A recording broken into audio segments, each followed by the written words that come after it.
and it hits me, oh my gosh, this is that triangle. You know, there's explanation for everything that occurred in the Rendlesham Forest incident that doesn't involve aliens at all. It was completely silent.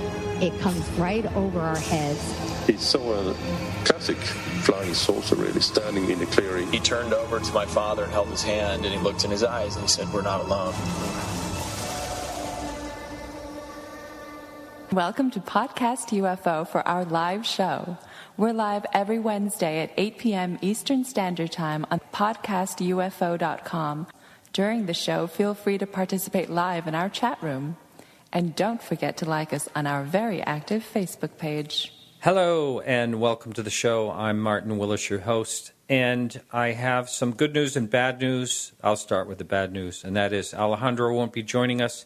He is going off to Roswell and was under a tight deadline, and unfortunately, I had a little bit of computer problem earlier today, and I was really sweating it for tonight. I have other computers I could use, but I have my old setup I'm used to, and so luckily I shut it off, turned it back on, and did the old Fonzie kick the Coke machine thing. No, I didn't really do that. Sounded good, though. But anyway, I restarted it, and everything seems fine. And I just see in the message board that they can indeed hear me. So that's a good thing. And our guest this evening is Norio Hayakawa. Now, he was on back in, I think it was October sometime of last year. And he was only on for half a show. And I had Simon... can't remember who it was on the second part of the show. But anyway, the time just flew by way too fast. And I said at that time that I needed to get him back on. He was a great guy to talk to, so he'll be coming back. Very interesting man. Has a lot of, I think, balanced takes on the UFO community, and he has good skepticism. And I think there is such a word. I'm not talking about debunking or anything like that. I'm talking about good old-fashioned skepticism. And like I think I've heard a few people say, that it's okay for you to have an open mind, just not so open that your brain falls out. I think I heard Stan Friedman and a few other people say that. But anyway, I want to thank everyone that supports the show. And so the first hour is always free, and you can also listen to the full show free live, and that's on podcastufo.com and PSN Radio. And that is every Wednesday night at 8 to 10 p.m. Eastern Standard Time. And then also the full show plays the next day on Thursday on the Dark Matter Digital Network, and that's at 10 to midnight. And that's also Eastern Standard Time.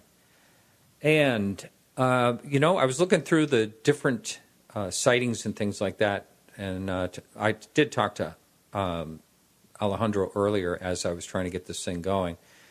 And he said, yeah, a lot of things are happening, and there are some good sightings. So he keeps, on his website, openminds.tv, he keeps them posted pretty accurately and quickly. So you can always check them out there. There's a lot of sites, of course. We also, something I've never mentioned before, we have a links page under extras on our top menu bar. If you drop that down, you'll see links.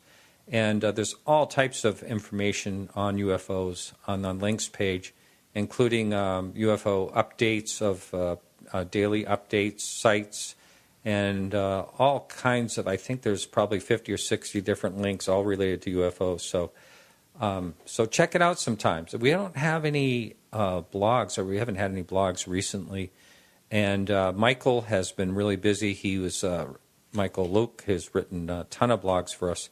And he's just a busy guy these days. So if anyone out there is interested in writing guest blogs, I welcome them. I have to read them first, of course, just to, I do have to approve them, I say, for the site. But if you want to be a little controversial, it's okay, because I have a disclaimer on there saying that I don't necessarily agree with everything. So you can write whatever you want, but I do need to approve it first. So if you'd like to write a blog, if you're interested in that, It's also something that we could talk about if someone is serious.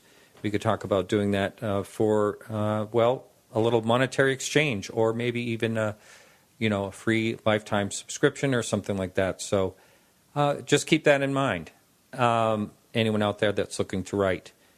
Well, with no further ado, I'm going to bring on our guest, Norio Hayakawa. How you doing, Norio? How are you, Martin? Thank you so much for having me on your program again. Yes, like I said just a little bit earlier, the last time you was on, it just flew by. It was an hour, and all of a sudden it was like time to say goodbye, and I felt like I just got started, and I don't even remember where we left off. So first of all, that was back in October. We have a lot of new listeners, so if you would indulge the audience in who you are and how you got interested in the topic. Well, actually, somebody described me as a researcher, journalist, musician, and composer, and a citizen advocate. But I don't know if this is all correct. But, of course, some other people think that I'm just a nut job. So to each his own. But I've been involved in the study of UFOs and the UFO phenomenon for many, many years. In fact, since around 1961. So basically, I know what I'm talking about. And from all these years of research on this amazing subject matter, which is so important, and this is why I don't mind being on a show like yours, because there are lots of misunderstandings about this phenomenon, and there's a lot of bad information and misinformation and then some information. And the internet is just rife with all types of weird and dangerous misinformation. And so I would like to clear up that I'm not one of those people that comes up with really wacky stuff that is common on the internet these days. But basically, I have organized a group called the Civilian Intelligence News Service, and which is basically an alternative news service for the group called the Citizens Oversight Committee on Government Accountability. So it's like a citizens advocate type group. It's like a citizens watchdog group for any kind of governmental, accountability. And this involves some aspects of the UFO phenomenon. And I've been doing this for many, many years. And in fact, I have actually spent many years investigating the base called Area 51, which is world famous. And I've been doing that research since 1988, as well as a research on an alleged underground base in New Mexico called Dulce Underground Base. So I've been doing this type of research, on-site investigations since 1988. And as I mentioned to you just a little earlier, as far as the whole UFO phenomenon, I have been interested since 1961 when I was just a high school freshman. But anyway, with all the years of accumulation of all kinds of amazing facts and reports of this phenomenon, I am convinced that we're talking about a subject matter that is most important. That is probably the one subject matter that surpasses any other, and this is the UFO phenomenon, the truth behind the UFO phenomenon. Because if one understands, and nobody does, by the way, if one understands fully what's behind the UFO phenomenon, then it will answer all types of questions about our life. And we haven't even come up to that stage yet. Yeah, yeah. No, I totally agree with you there. Going back to something you just said a second ago, the Dulce underground basis is now I know just from talking to people that have explored around that entire area that it's a weird area. There's something strange about Dulce. But as far as I know, correct me if I'm wrong, but didn't this whole rumor of the underground base get started through Richard Doty talking to Paul Benowitz?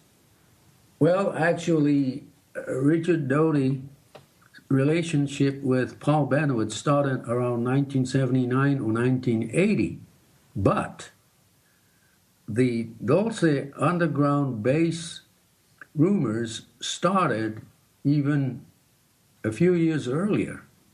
Most likely, it goes all the way to around the late 1960s, especially in around 1967, when the United States government exploded an atomic device underground, which was about 22 miles southwest of Dulce in 1967. In the month of December, the Atomic Energy Commission did an experiment underground.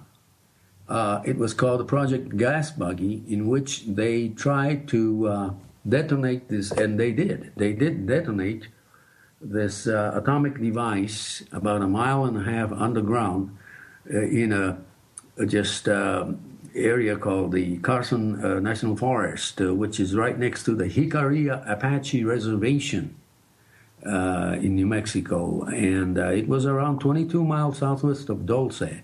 And so that incident in 1967, in the month of December, that may have started the first, cycle of rumors that something is going on near Dulce, New Mexico. And lo and behold, around 10 years later or earlier, after 1967, things started happening in northern New Mexico near the Dulce area, namely that mysterious cattle mutilation incidents started in around 1976, 1977 in northern New Mexico in the Dulce region. And then it spread to southern Colorado. And this was already in the late 70s. But it was in 1979 and 1980 when Richard Doty started meddling with Paul Benowitz, who was a defense contractor in Albuquerque, New Mexico, and he was dealing with Kirtland Air Force Base. But Richard Doty fed a lot of misinformation and disinformation to Paul Benowitz, and many people misunderstand this, that it was Richard Doty that started the Dulce base rumors. No, it was earlier than that, basically, as I mentioned to you. But Paul Benowitz was already a member of the Aerial Phenomenon Research Organization, which was based in Tucson, Arizona. And he was already active in APRO at that time, already since around 1975, or maybe earlier, 1974, 1973.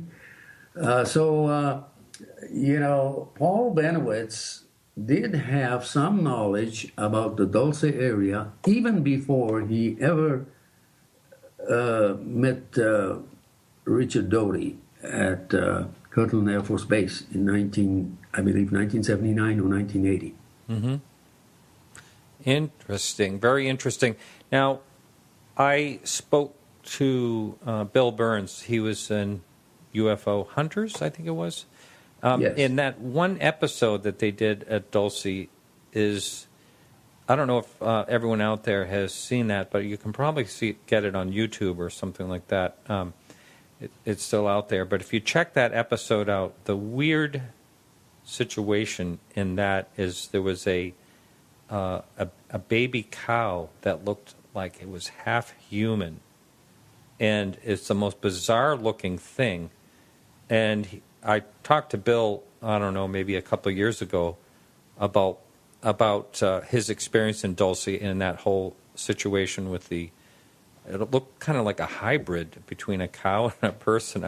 I'm not making this up, and you can watch the episode. And anyway, he just said there's something really, really strange about Dulce in general. And there were these vans that kept driving by and looked like government-type vans. And, it's quite a place. Now, since you've been investigating it, I'd like to hear what your thoughts are on Dulce. Well, I like to get to the bottom of this whole thing, and that is that I have yet to see any kind of physical, tangible, irrefutable evidence that there is a physical underground base in or near Dulce, and that's the bottom line. However, there are many circumstantial evidences that something has been going on there. Plus, there are many, personal accounts of residents in that location that claim that they have seen some strange lights in the sky. And by the way, this continues even today. People see these things. We don't know what they are, but something is there.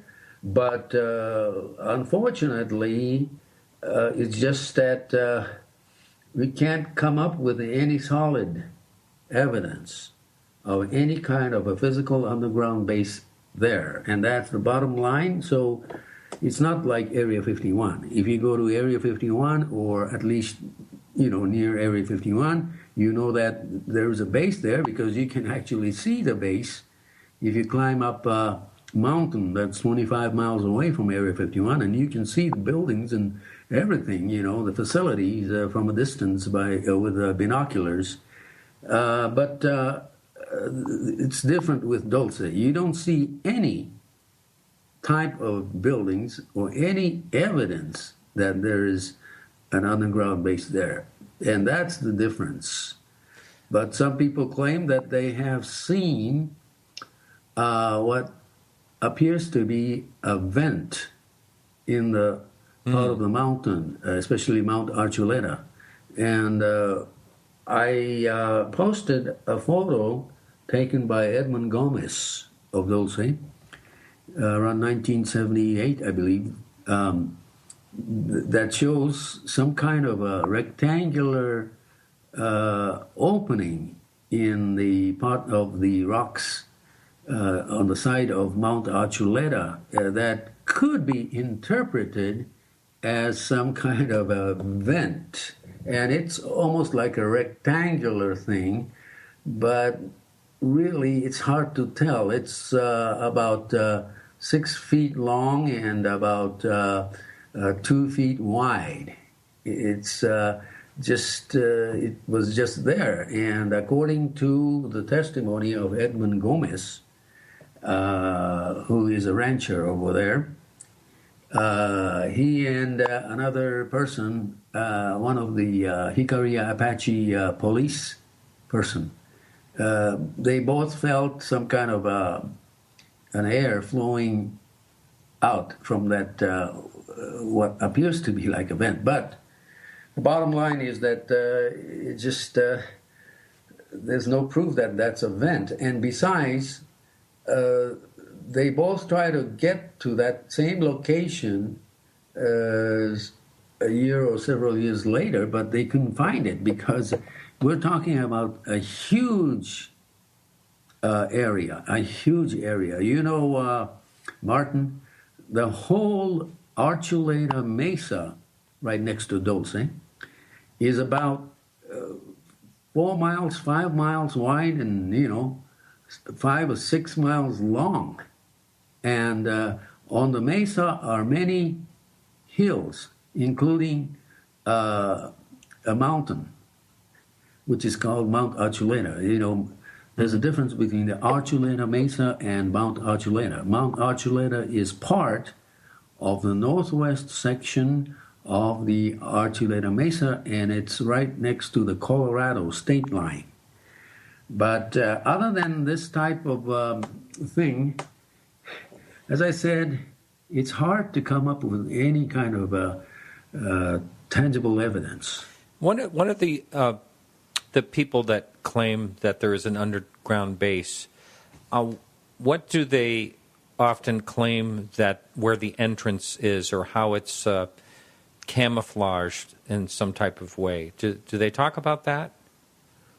Well, there are many, many people who claim such things, but it's just it still remains to be just stories. Yeah. And so I'm not very much into stories.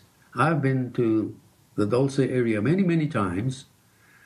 Even now, I go there maybe once every 3 or 4 months and talk to people and go to the location of the alleged area, the base, but I don't see anything. So I stopped going to that place because to me it was just a waste of time. And but I don't consider this topic a useless topic, because the topic of Dulce infatuate a segment of the population who believe in the alien presence, along with the misunderstood Area 51 in Nevada. So as far as I'm concerned, these two topics, Area 51 and alleged Dulce base, are two of the most popular topics in today's ufology, and increasingly so, especially as you mentioned a while ago, this topic taken up in programs such as the History Channel and so on, and keeps going on and on and on. But it's a fascinating topic. It's all about beliefs. It's all about beliefs, and I don't think there's any substance to the alien connection to these bases.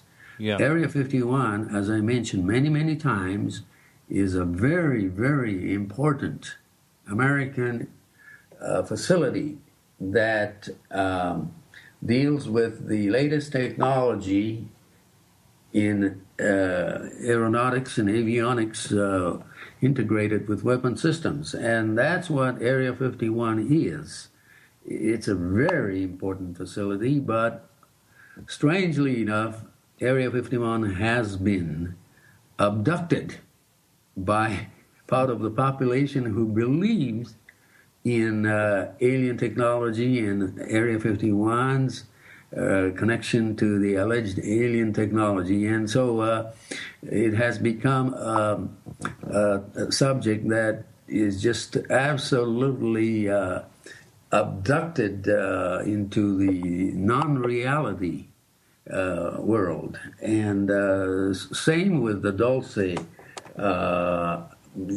allegation.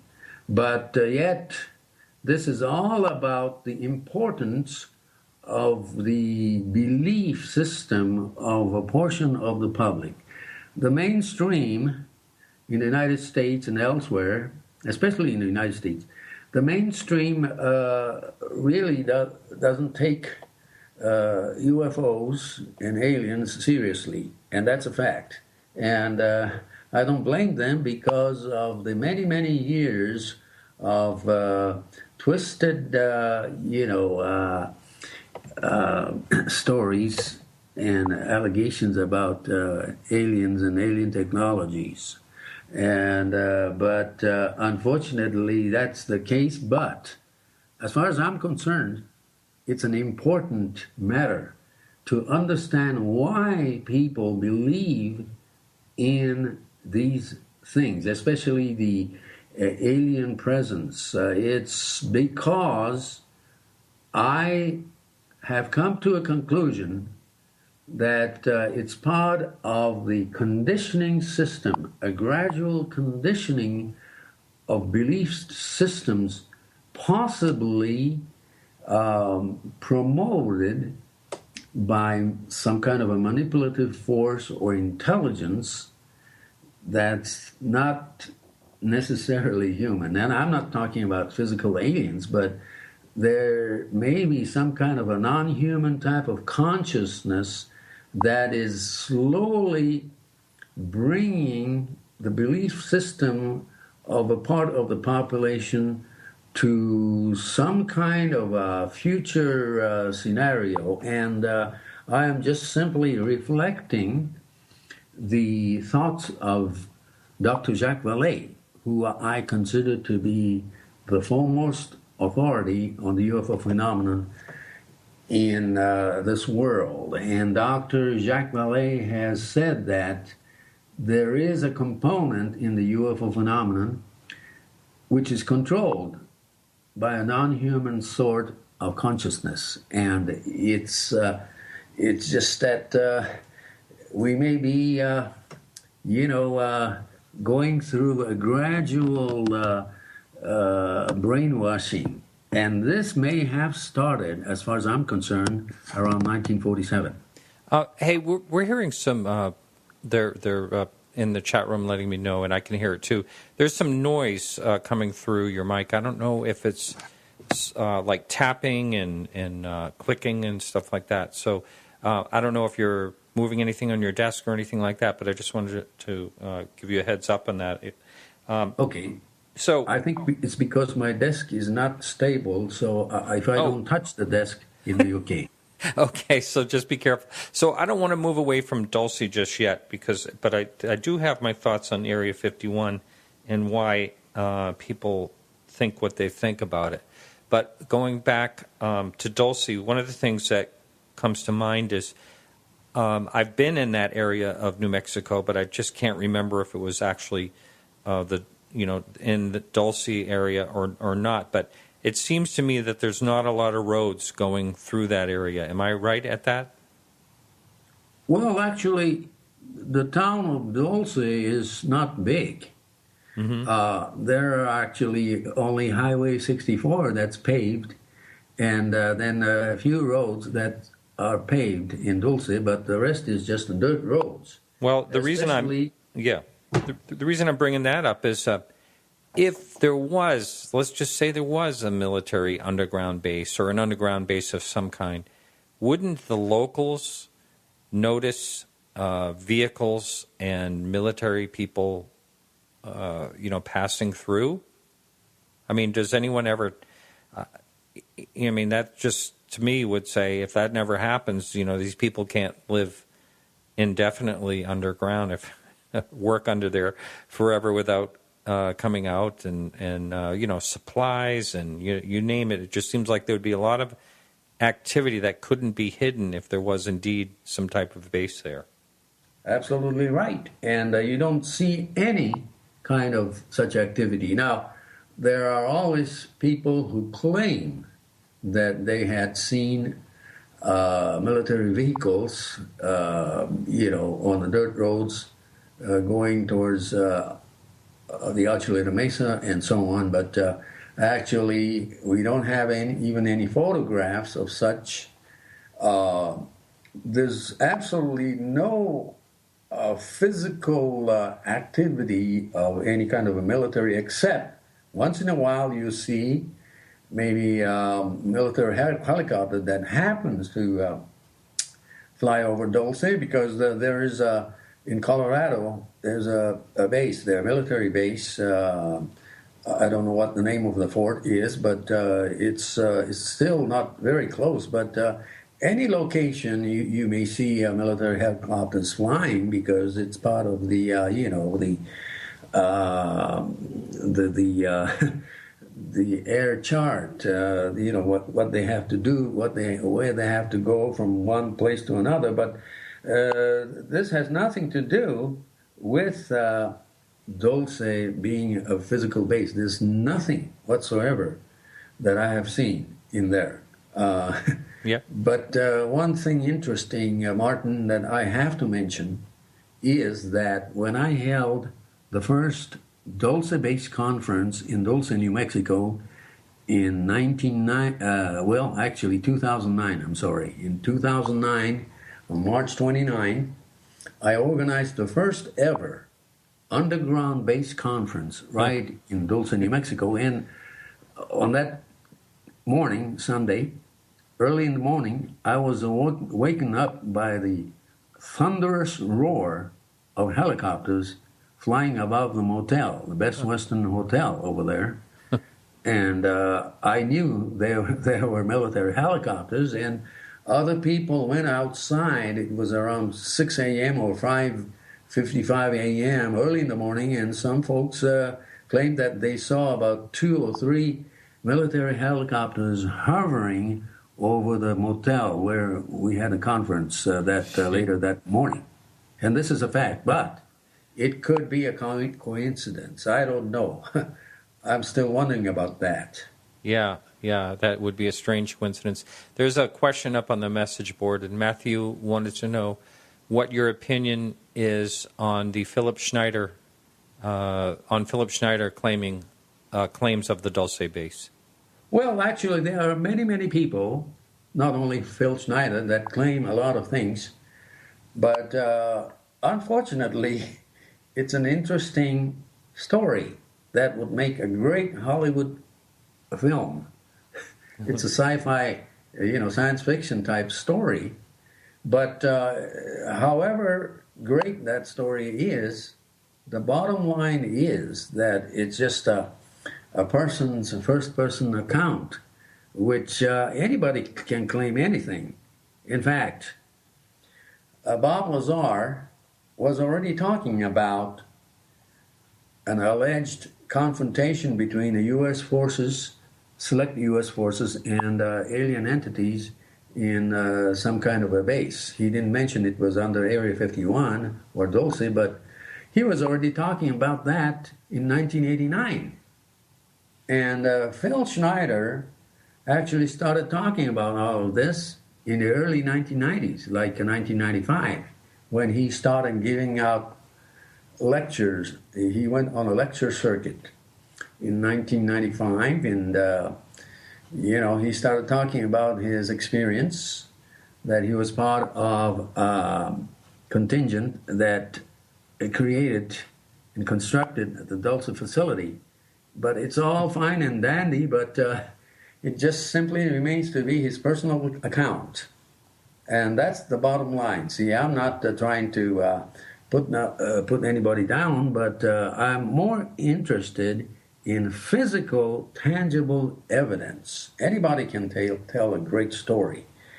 Likewise, the Bob Lazar's allegation that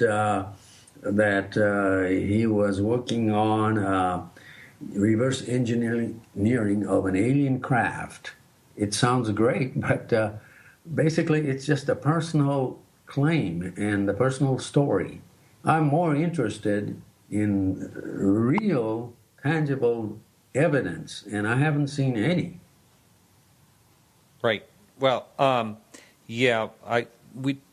had a show last week with Alejandro Rojas, and I just did a whole show together. And Bob, I believe we talked about Bob Lazar in the show. There's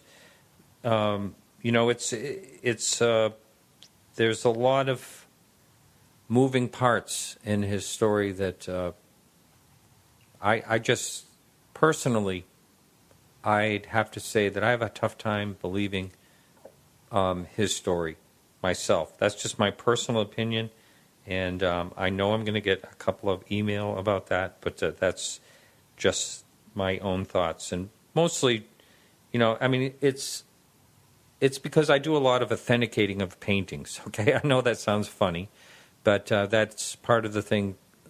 That's my profession, and the way I look at things, I look at fakes or, trying to figure out if something's real or not.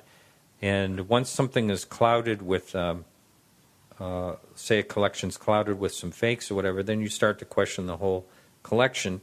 And that's kind of the way I feel about Bob Lazar. He was unaware of the monument outside of MIT. Supposedly he went there, and everyone knows that monument as soon as you walk out the door, the front. And there was just a number of things. The school records, he He did not have a level of education, academic grades to get into any of these places. A smart guy, very intelligent guy, but just someone that couldn't have made the cut to go into a school like MIT, all that stuff. Part of it may be true, part of it may not be true. But the bottom line is that I cannot make any judgment on persons. Maybe there was a reason for persons like Bob Lazar to have come up with that story. So my feeling is that I don't think he was a fraud. I don't like to use the word fraud because that's judgmental. And maybe there was a reason for all of this. Maybe there was a reason why Philip Schneider started telling all these things about underground aliens and underground base in Dulce. Maybe there was a reason. That doesn't mean the story was true. Maybe there was a reason for these people to bring up their things. And maybe it's part of, somebody or some agency's push to create this kind of a belief system. In fact, you'll be amazed, as you know already, by the number of people who actually believe in Phil Schneider and his story. It's just a fascinating story that captures the mindset of a population, part of the population that is hungry for something different, a population that needs something like that to, hold on to. We're living in such unbelievably perilous times in society, economic-wise, political-wise, wars and all this. We're living in a very unstable society and unstable epoch of history, and people need something to hold on to for escapism. And I'm not saying that all of this is just total escapism, but it gives a great thing that somebody can just just hang on to, and so maybe, who knows, maybe these types of promotion of these belief system could be part of a well orchestrated intelligence or a force that is pushing this belief for who knows what in the future. And that is my contention, that especially around 1947, there has been possibly a gradual promotion of such beliefs, and I'm talking about the beliefs in alien presence, and the role of Bob Lazar and people like Phil Schneider could be encouraged or actually pushed by some entities that it could be humans or not. I don't know. Because as far as I'm concerned, I haven't seen any tangible evidence of UFOs as conclusive physical visitation of physical extraterrestrial aliens on this planet. I haven't seen yet any kind of evidence, but yet this type of thoughts are increasingly pervasive among a segment of the population, especially those who have been infatuated with the internet. There are so many things in the internet that people indiscriminately believe in. And it's a disservice to those who really like to have a more realistic viewpoint on all things in this world. Wow. Yeah, that's a really good point. You mentioned a minute ago that there could be some type of consciousness, organized consciousness or something like that. And it just reminded me, I spoke last night to a gentleman named Zoltan Istvan, that's Istvan, and I encourage people to look him up. He's a very interesting man. He's been on a lot of TED Talks and all different types of things. And he and I got into the conversation last night about possible aliens out there on other planets, and he says, his thoughts is that there's probably billions of different species and most likely millions of species that have higher intelligence than us in the vast, universe. And one of the things he said was someone could have an actual project a consciousness. It doesn't have to be a craft that they could actually, he just had these amazing thoughts. And, I'm going to try to get him on the show at some point just because he was such an interesting person to talk to on the subject. Definitely. The point you made that most likely there are, hundreds and maybe thousands or millions of,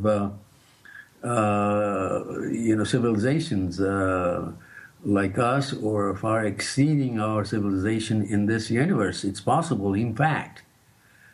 Most of the world's top astronomers and scientists all agree that the likelihood of existence of aliens, so-called aliens, in this vast universe or cosmos is very, very, very high.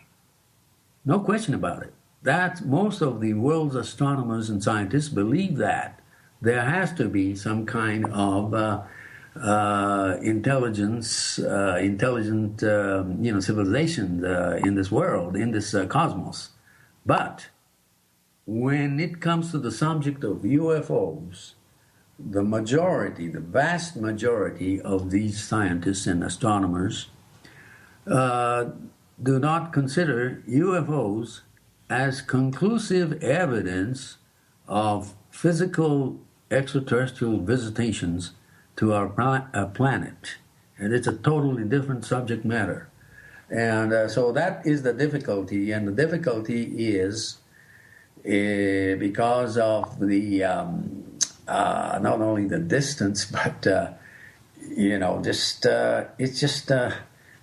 we haven't seen any evidence, and the only evidence that will be accepted is when a physical craft from another world lands at a publicly recognized venue, such as in front of the White House lawn, under the scrutiny of the world scientists and the public at large, and in front of the worldwide news simulcast TV coverage.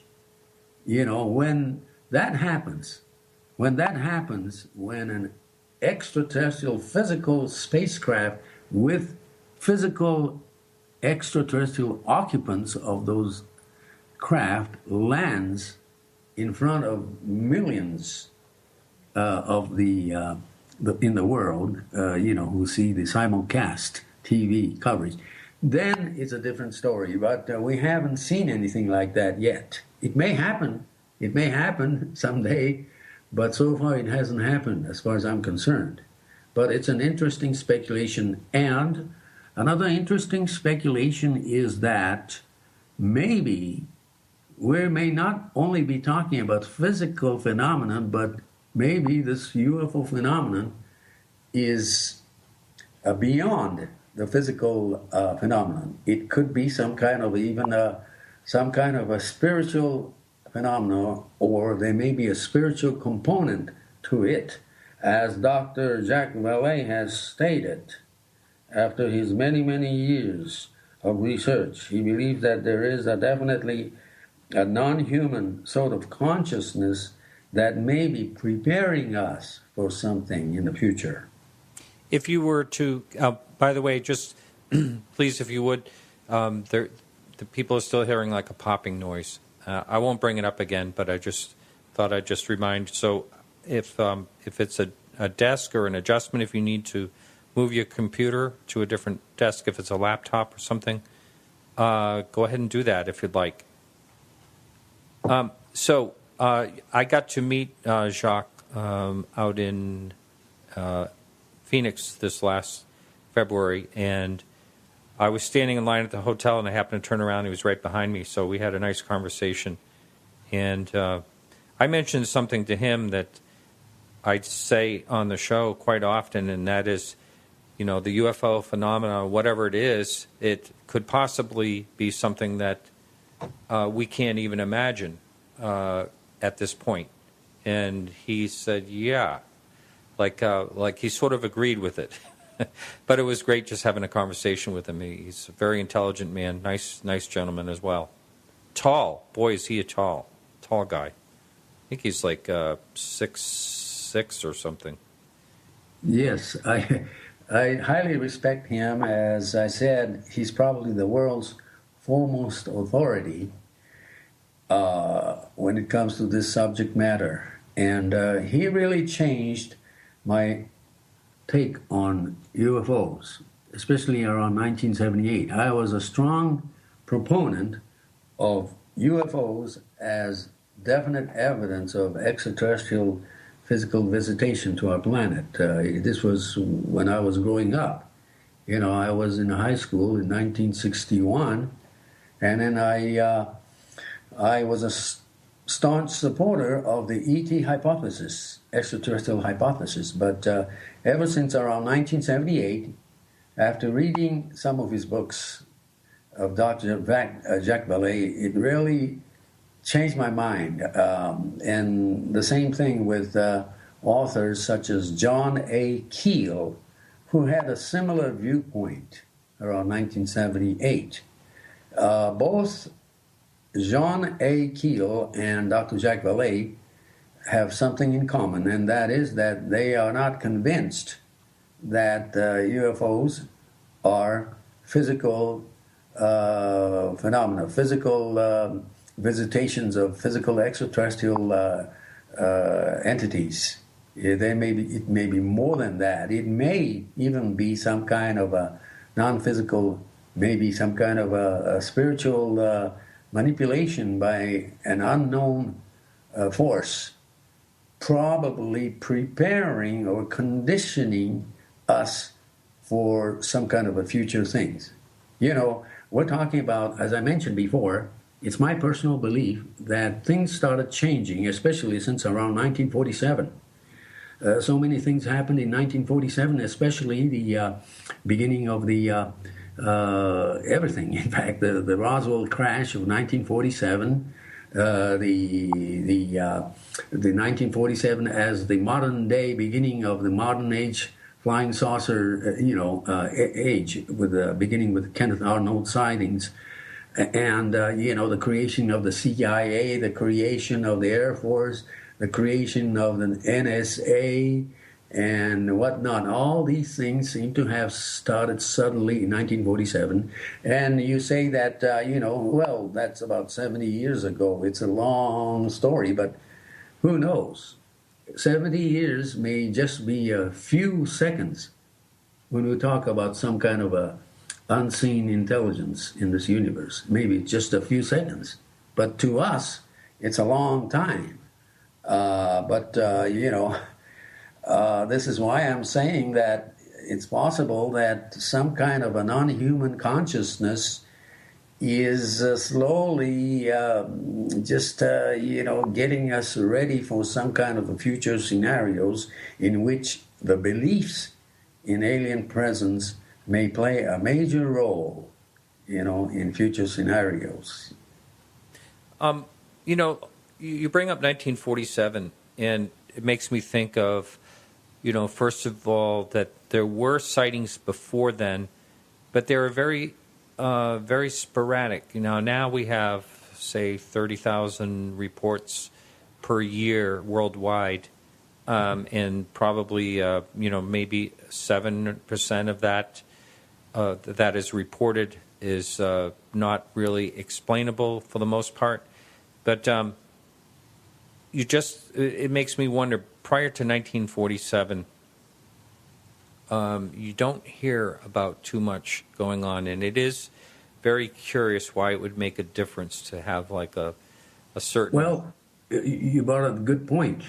Up till about 1945, the world was just kind of a slow development of things. But in 1945, the humankind entered a nuclear age. And this may have something to do with all of this. Mm-hmm. Of course, there are a lot of people, and including Jacques Vallée, who records all those strange, mysterious sightings of strange objects throughout history, like in biblical times and Middle Ages. There's lots of recordings of things seen in the sky in every civilization. But beginning around 1945 and up, that is a tremendous surge of strange objects, especially around 1947, when things appear to have started in the modern age. Actually, 1947 is the beginning of the modern age history of UFO sightings. And it basically started in 1947, the very same year that the CIA started, the very same year that the National Security Agency started, the very same year that groups like the Sandia National Laboratories and EG&G Corporation in, Area 51 actually started in 1947. Sandia Laboratories started in 1947. Manzano Underground Storage Facility in Albuquerque, New Mexico, inside Kirtland Air Force Base, also started in 1947, the very same year that strange things were happening in the American Southwest desert, especially in the Roswell area. So I don't think it's a coincidence. And many important Air Force bases, such as Edwards Air Force Base, started in 1947. To me, it's hard to believe it's a coincidence, but in the long run, this year in 1947 may have started some kind of modern day, change in some people's thoughts, and perhaps some kind of an unseen force has slowly been preparing or conditioning part of the public, beginning with part of the public, to some kind of this belief system. And that's my belief, and there are many, many speculations as to what those future scenarios may mean, especially why the need or conviction to believe in the alien presence is so important in future scenarios. Some religionists associate this type of thing with possible, future mass evacuations or disappearances of part of the population, But I just don't want to get into this because this may go into religious beliefs. But, the bottom line is that I am in agreement with Dr. Jacques Vallée that something is conditioning us, not everybody, but part of the population. And so I take a fascinating interest in the importance of beliefs of people. And there are many, many people in this world who have to hold on to something. For example, why conspiracy theories are popular is because it's more comforting.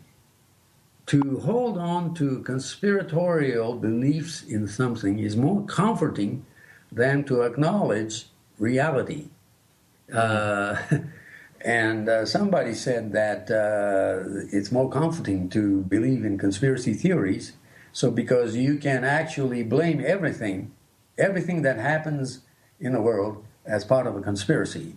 And so both the beliefs in aliens and alien UFOs and global conspiracies, all these beliefs bring some kind of a comfort to part of the population. And it's a very interesting sociological and psychological phenomenon.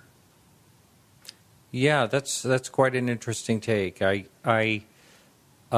think that I probably am fit in that space as far as I have a total fascination with this subject, and it is enriching to me, and I'm excited to talk about this. So it does give something for me to look forward to and talk about every week, and talk to different people with different takes on it.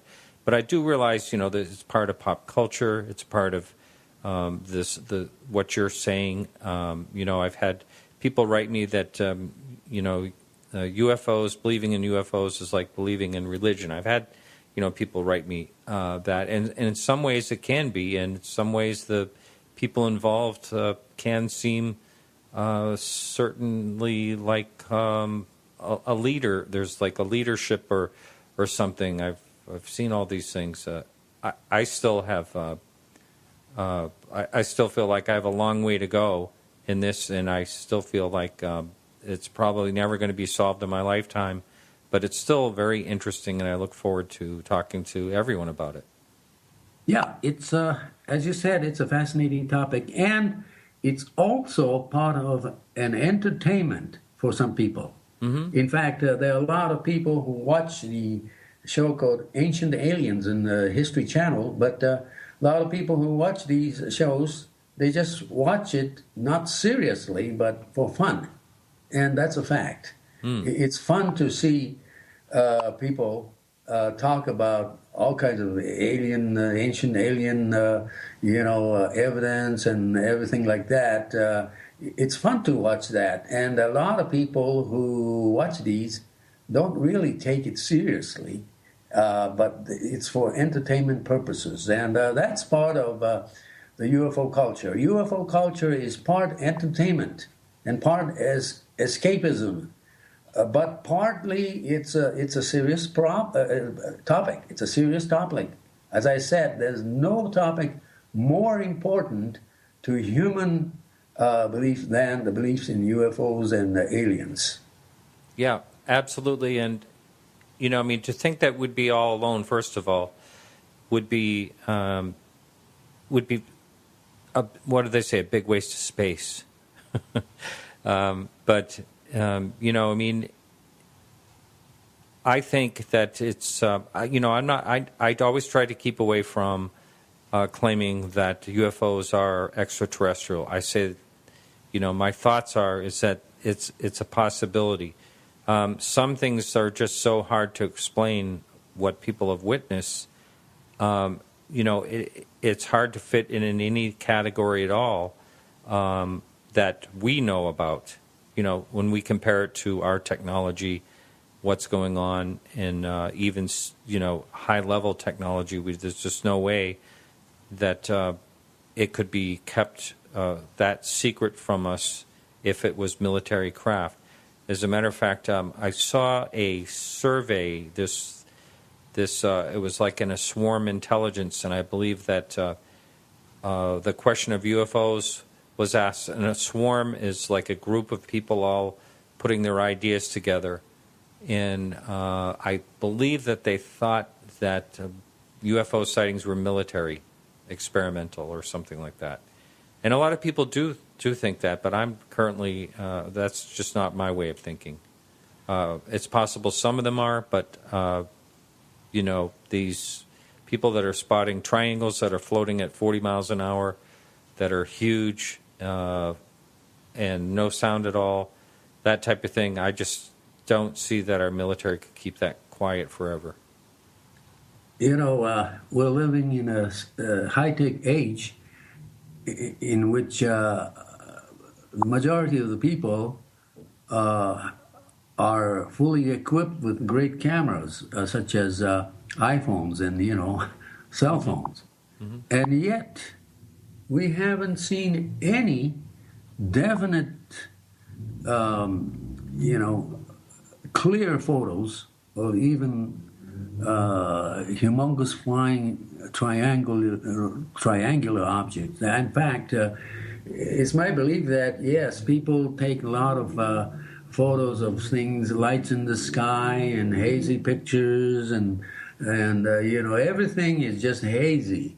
And this is why I believe that personally, I haven't seen any single believable photo, authentic photo of anything that is absolutely unexplainable. In fact, despite the presence of the millions and millions of cell phones around the world, we have yet to see any conclusive, clear photo of a flying saucer or a photo of a humongous flying, triangular-shaped craft other than the military type of aircraft.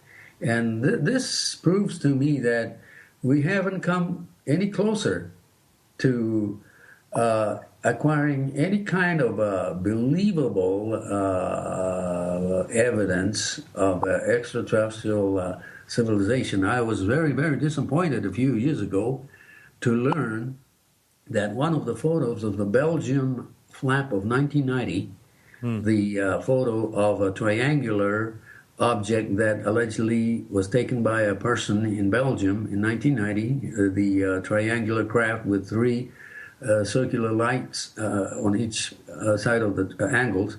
This was proven by that photographer to have been hoaxed by he himself. In fact, I was kind of disappointed in that, and what I'm trying to say is that if anybody can show me a definite, credible photo of even a flying triangular object, other than the military aircraft I'm talking about, I have yet to see any such photo. And, this is despite the proliferation of cell phones. So, including the alleged photo of 1957 taken by a Brazilian Navy in Brazil off the coast of Trinidad in Brazil. A famous photo was taken in 1957 that shows some kind of a circular object with a line, just like a Saturn, planet Saturn. But some people thought it was a flying saucer, but years later, the person who took the photo admitted that he hoaxed it. And this is what I'm trying to say. If anybody can show me an authentic, credible photo of a flying saucer or extraterrestrial spacecraft, that'll be the day. And this is what people such as like Carl Sagan, the late Carl Sagan and many others are saying that, show us a proof. And unfortunately, it's all talk, but no proof yet. And this is what I'm saying. Regardless of how some of these photos are claimed to be authentic, I don't see any evidence. So, nor do the vast majority of the world's scientists and astronomers who have studied the sky throughout their life. They even haven't seen any conclusive proof that UFOs are physical visitations of physical aliens to our planet. And that's the bottom line. Unfortunately, that's the bottom line, and I have to really take a realistic viewpoint. I have to be a realist. For many years, I was not a realist. I was part of the crowd of folks who were so enthused about, the thought of extraterrestrial beings visiting us. I was one of those crowd, but I have come to more realistic viewpoint But that does not mean that the phenomenon doesn't exist. As I told you before, I believe that there is something there that we may not necessarily be able to see with our physical eyes, because in this world there are many things that is not explainable, and many things may not be physical. And so we are talking about even possible some kind of a spiritual type of a component, maybe some kind of a presence that is with us, intermingling in our dimension and affecting some people's thoughts. Or in some cases, maybe these entities are giving some kind of inspiration to some scientists to create things for the benefit of mankind. Who knows, but there has to be some kind of intelligence in this whole universe, in this whole cosmos. Not only human intelligence, but maybe there are other intelligences that know, that are with us and have been with us since time immemorial, and maybe they are occasionally interacting with part of the people, a population, for some kind of a purpose. All right, so that's it for the first part of the show. If you'd like to hear the whole show and future shows and the archives, all you have to do is support us for $2 or more per month. You can find all that information on podcastufo.com. If you have one of those clear cell phone pictures of UFO and you want to send it to Norio, you can find his email address right on his website, which is noriohayakawa.wordpress.com. You can find it right there. And go ahead and send him. And next week, we have Jeremy Medor on. He's going to be talking about UFOs in, I think, Nevada. I'm pretty sure. And so thanks so much for listening. And we'll be back next week. Remember to keep your eyes to the sky.